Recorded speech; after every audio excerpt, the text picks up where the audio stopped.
pressure. Just what you expect from Michelin. Your host for Motorweek, John Davis. Well, hello and welcome again to Motorweek. We're glad to have you with us. This year's biggest automotive event can be summed up in one word: Beetle. No, the new 1998 Volkswagen Beetle. VW's revival of the world's cutest car and all the memories that go along with it. And with several years of orders already on the books, it looks like a great business move too. But with so many good vibrations flying around about a car that few people have seen, let alone driven, you might also wonder what the new Beetle can do besides make you smile.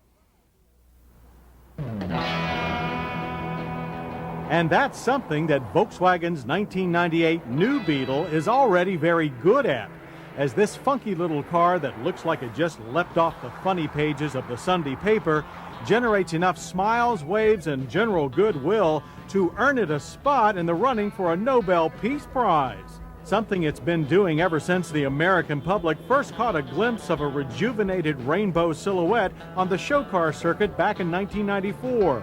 But despite retaining its buggy shape and fetching personality, there's very little about the new Beetle that can be compared to the original. For starters, there's the new Beetle's molded plastic bumpers and fenders that have been carefully fitted to the galvanized steel body, and along with the flush-mounted head and tail lamps, give the car a solid single-piece appearance. Then there's the larger body dimensions. Riding on the latest Golf platform, the new Beetle is now 161 inches long and 67.9 inches wide, with its 98.9-inch wheelbase stretched between the available 16 by 6.5-inch alloy wheels. A stretch that gives the new Beetle a more user-friendly, far from cramped front cabin, and a dash that looks like it has more acreage than a homesteader's claim. The front buckets are also generous in size and supportive, and can be covered in velour, vinyl, or leather, and feature standard side impact airbags as well. Both drivers and passenger seats are manually operated and height adjustable with this clever ratcheting pump handle, while the driver's position can be further optimized with the standard tilt and telescoping wheel. That front's a tight round gauge cluster that houses the large optimistic speedometer and a tiny tachometer and fuel gauge, but there's only an idiot light for engine temperature.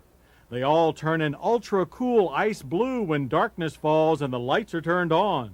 And speaking of being turned on, let's not forget the bud vase that comes in every new Beetle, an obvious salute to, and we'll only use this word once, groovier days of yore, which can also be relived by kicking out the jams on the standard AM/FM cassette stereo with an optional trunk-mounted 6-disc CD changer.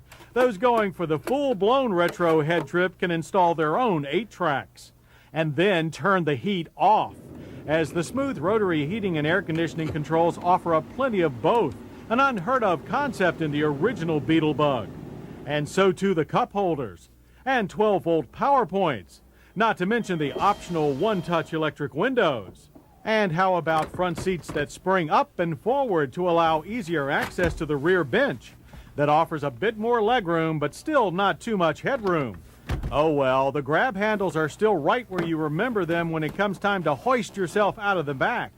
But the engine is not, as those going to the rear to check the oil will be doubly surprised to find no engine but a hatchback trunk with 12 cubic feet of usable space, made even larger with the rear seat folded.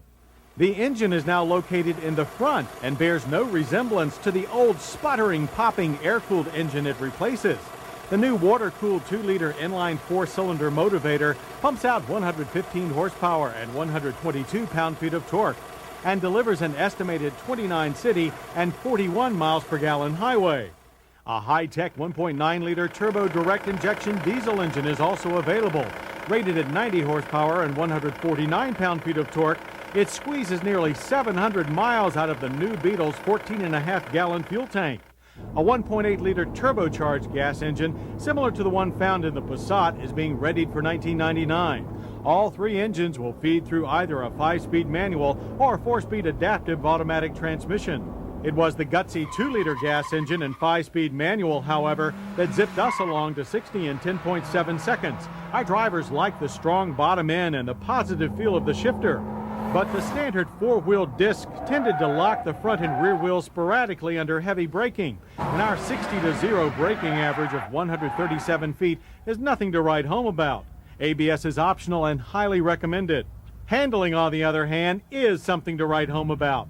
The McPherson strut front and torsion beam rear suspension with gas-charged dampers and coil springs at the corners also comes from VW's redesigned Golf and ratchets the Beetle's fun-to-drive quotient up a notch or two by keeping body roll to a minimum and understeer consistent and predictable.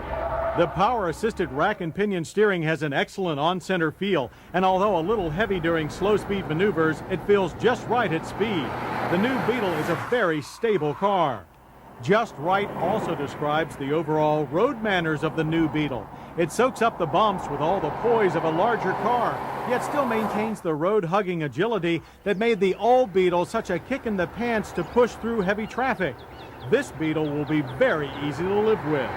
Pricing is easy to live with, too. The base model with the gas engine and a long list of standard equipment rings up at just $15,700.